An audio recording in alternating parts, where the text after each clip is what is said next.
kisha kwamba umeweza kusubscribe, kisha finya notification bell ili ukaweze kuwa katika nafasi nzuri ya kuweza kupata taarifa zaidi kadri yanavyochipuka.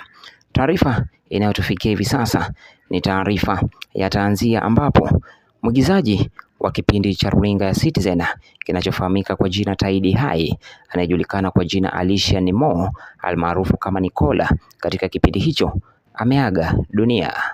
Nicola aliaga dunia hapo jana katika hali ya sintofahamu, huku mashabiki, marafiki na familia wakijawa na majonzi na simanzi kwa kumpoteza msichana aliyejituma kupitia talanta ya uigizaji.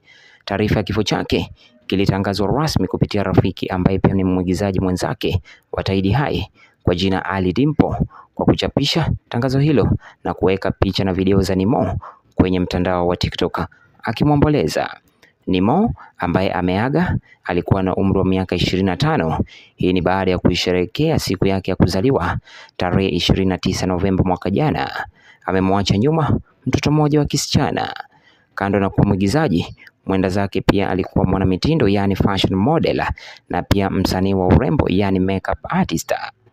Kama familia JSB Media tunatuma risala za rambirambi kwa familia, jamaa na marafiki kwa kumpoteza binti aliyejituma katika tasnia ya uigizaji, na Mola ailaze roho yake mahali pema palipo na wema. Asante mtazamaji.